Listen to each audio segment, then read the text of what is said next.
Shalom, selamat siang Bapak Ibu sekalian dikasih Tuhan. Senang sekali kita bisa bersama-sama belajar firman Tuhan, menggali firman Tuhan.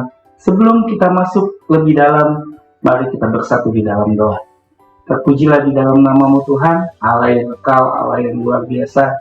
Tuhan Yesus Kristus yang menyertai setiap kehidupan kami. Hamba-Mu yang dimanapun sidang jemaat berada Tuhan. Sertai Tuhan pada siang hari ini Tuhan, memberi urapan yang baru. Kau pakai bibir mulut kami untuk memberitakan firman Tuhan sesuai dengan kebenaran firman Tuhan. Dalam nama Yesus kami mengucap syukur. Haleluya. Amin. Shalom, apa kabarnya Bapak Ibu sekalian? Senang sekali kita bisa berjumpa kembali pada acara pada siang hari ini. Saya berharap semua dalam keadaan baik, dalam keadaan sehat, dalam keadaan semangat pada minggu-minggu ini. Sebelum itu kita belajar mengenai Sabtu lalu kita belajar mengenai kelahiran baru bagian yang ketiga. Pada siang hari ini kita mempelajari mengenai kelahiran baru atau anak Allah dan status sebagai anak Allah yang diberikan kepada mereka di dalam Injil Yohanes 1 ayat 12 berkata seperti ini. Tetapi semua orang yang menerimanya diberinya kuasa. Diberinya apa? Kuasa supaya menjadi anak-anak Allah, yaitu mereka yang percaya di dalam namanya. Yang percaya di dalam namanya. Bahwa kata kuasa di dalam Injil Yohanes berarti hidup di bawah kendali atau kekuasaan. Dengan kata lain, menjadi anak Allah berarti di bawah kendali kuasa Tuhan. Bukan kuasa yang lain, tetapi di bawah kuasa dan kendali kuasa Allah. Kita lihat bahwa hidup sebagai anak-anak Allah mempunyai keuntungan tersendiri Bapak Ibu sekalian. Yang pertama, kita hidup di dalam pemeliharaannya Allah. Kita hidup di dalam pemeliharaannya Allah, di mana di saat kita hidup Tuhan menjaga kehidupan kita, Tuhan menyertai kehidupan kita, Tuhan memberikan kita kekuatan, Tuhan memberikan kita penghiburan di saat kita dalam keadaan sakit, dalam keadaan terpuruk, dalam keadaan apapun. Dia Tuhan yang memelihara kehidupan kita. Yang kedua, kita hidup di dalam perlindungan Allah. Melindungi dari apa? Melindungi dari kuasa si jahat. Di mana kita tahu bahwa kuasa si jahat itu seperti singa yang mengaum-ngaum, yang akan siap menelan kita.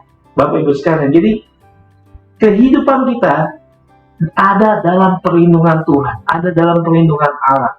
Percaya di dalam namanya berarti kita yakin pada keberadaannya, pada pribadinya, pada kekuatannya, pada kemuliaannya yang Tuhan berikan.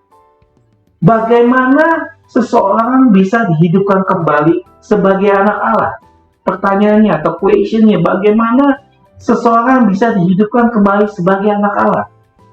Yang pertama, dia harus menerima Yesus Kristus sebagai Tuhan dan Juru Selamat.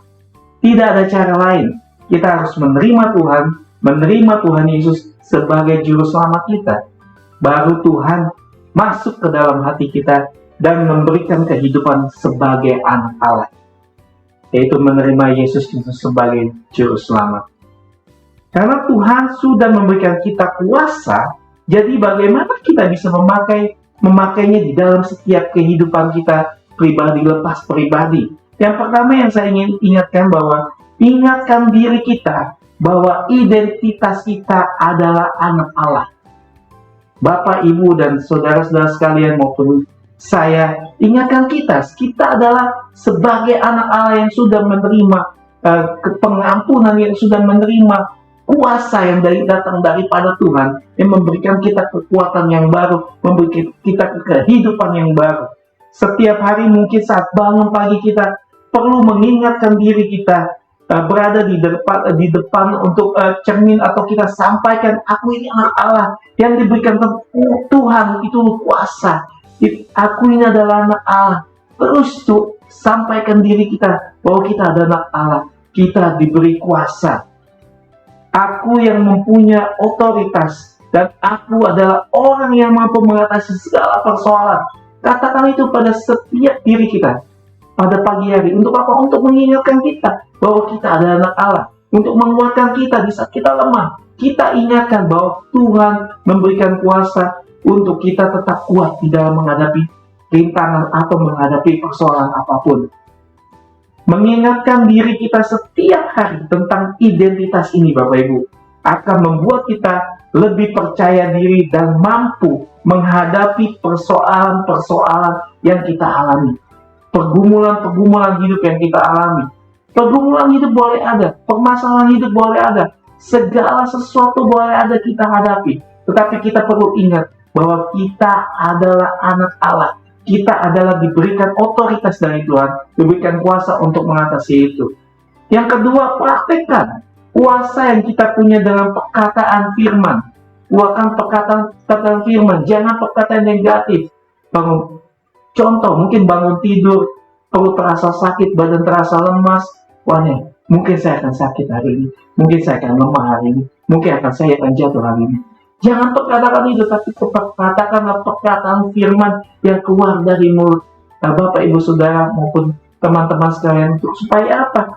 Kita mempraktekkan kuasa yang Tuhan berikan untuk memperkatakan firman. Ya, firman adalah kekuatan Tuhan. Setiap firman yang kita ucapkan itu mempunyai kuasa. Jika kita perlu mengutip atau mengucapkan janji-janji Tuhan dari diri kita, atas keadaan yang kita hadapi atau atas orang-orang yang kita doakan, perkatakan firman setiap hari. Yang ketiga, bagaimana kita bisa memakai di dalam hidup kita? Yang ketiga, jangan takut, karena Allah adalah Allah Immanuel yang berserta dengan kita. Katakan amin. Allah adalah Allah Immanuel yang menyertai setiap kehidupan kita, Bapak Ibu sekalian. Setiap kali kita menghadapi persoalan apapun, kita tidak sendiri. Kita tidak hanya menghadapi masalah itu, tetapi Tuhan berserta dengan kita. Ada Allah yang besar, ada Tuhan yang perkasa, ada Tuhan yang menyembuhkan orang yang sakit, dan ada Tuhan yang melakukan mukjizat di dalam setiap kehidupan kita. Kuasa yang sama yang akan menyertai kita. Kita percaya, waktu kita percaya penuh kepada Tuhan. Apapun yang kita doakan, apapun pergumulan hidupmu, apapun perkataan-perkataan yang mungkin menyakitkan atau perkataan-perkataan yang tidak bisa membangkitkan iman kita, kita perlu ingat Tuhan selalu bertindak bersama dengan kita karena Dia Tuhan Immanuel yang selalu menyertai kita. Selain itu, ia juga menjadikan kita sebagai apa? Di dalam Roma 8 ayat 17 berkata, adalah ahli waris. Maksudnya adalah orang-orang yang berhak menerima janji-janji Allah. Orang-orang yang berhak menerima janji Allah karena kita adalah ahli warisnya Tuhan. Yang akan menerimanya bersama-sama dengan Kristus. Yaitu jika kita menerima bersama-sama dengan Dia, supaya kita juga dipermuliakan bersama-sama dengan Dia, menjadi ciptaan yang baru. Mari kita buka ayat firman Tuhan di dalam 2 Korintus 5 ayat yang ke-14 sampai ke-17. Saya bacakan untuk Bapak Ibu sekalian. Sebab ayat yang 14, sebab kasih Kristus yang menguasai kami, karena kami telah mengerti bahwa satu orang sudah mati untuk semua orang, maka semua sudah mati. Ayat 15, dan Kristus telah mati untuk semua orang, supaya mereka yang hidup tidak lagi hidup untuk dirinya sendiri, tetapi untuk Dia yang telah mati dan telah dibangkitkan untuk mereka. 16, sebab itu kami tidak lagi menilai seorang juga pun menurut ukuran yang manusia, dan juga kami pernah menilai Kristus menurut ukuran manusia. Sekarang kami tidak lagi menilainya dengan demikian. Ayat 17, jadi siapa yang ada di dalam Kristus, Dia adalah ciptaan yang baru, yang lama sudah berlalu, sesungguhnya yang baru sudah datang. Setiap orang yang ada di dalam Kristus, Bapak Ibu sekalian, melalui iman kepada yang namanya itu adalah suatu ciptaan yang baru yang Tuhan berikan. Kita adalah manusia yang baru. Kita bukan orang yang sama seperti sebelum kita percaya kepada Tuhan Yesus. Ketika kita percaya dan mau menerima Tuhan Yesus sebagai Tuhan dan Juru Selamat, kita adalah ciptaan yang baru. Mungkin manusia lama kita sudah kita tinggalkan atau sudah mati bahkan. Tetapi kita ingat bahwa ketika kita mengenal Yesus, kita mengenal Tuhan Yesus, bahwa kita adalah ciptaan yang baru. Semua kehidupan kita menjadi hal yang baru, yang Tuhan berikan. Kita bukan manusia lama lagi, dan bukan kita perbaiki, tapi kita adalah ciptaan yang baru. Tuhan tidak memperbaiki, tetapi Tuhan meng-create lagi hidup kita menjadi ciptaan yang baru. Dan firman Tuhan berkata, menjadi ciptaan, apa sih yang dimaksud dengan kata ciptaan baru? Kita masih memiliki otak fisik yang sama, tetapi kita belajar untuk hidup dalam caranya yang baru.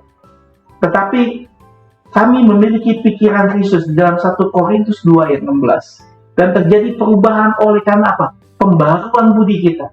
Di dalam Roma 12 ayat 2, Kristus tinggal berserta dengan kita, dan Roh-Nya yang kudus juga bersemayam di dalam kita.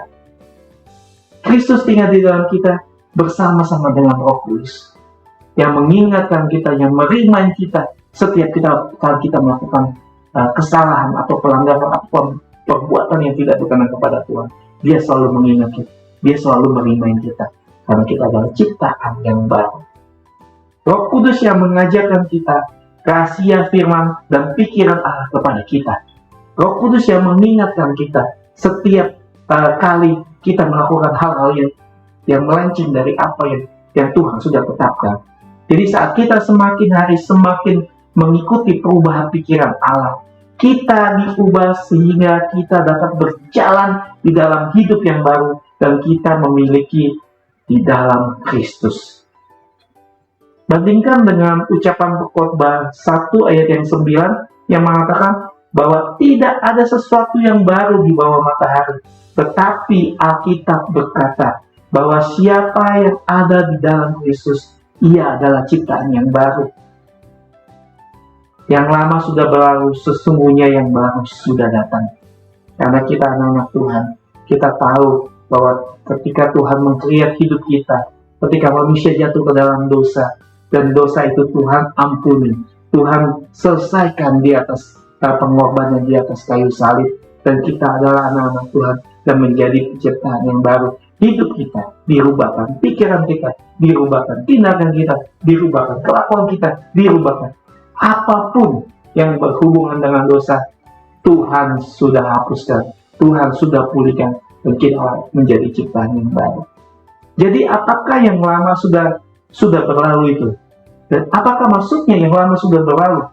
Yang pertama itu merujuk kepada segala sesuatu di dalam kodrat kita yang lama, segala dosa kita, kesombongan kita, hawa nafsu kita, atau kebiasaan-kebiasaan yang tidak berkenan kepada Allah. Itu adalah ciptaan yang lama atau yang lama sudah berlalu. Yang kedua, hal-hal yang sudah usang dan mati telah digantikan dengan hal-hal yang baru, yang penuh dengan kehidupan, yang penuh dengan kemuliaan, yang penuh dengan sukacita yang besar. Karena kita tahu bahwa ciptaan yang baru, Tuhan sudah meng-create hidup kita. Maukah Bapak Ibu sekalian menerima Tuhan Yesus sebagai Tuhan yang juru selamat? Dan kita tahu ketika kita menerima Dia, Roh-Nya ada di dalam hidup kita, Tuhan Yesus tinggal di dalam kita, kita menjadi sempurna. Kehidupan kita menjadi orang yang baru.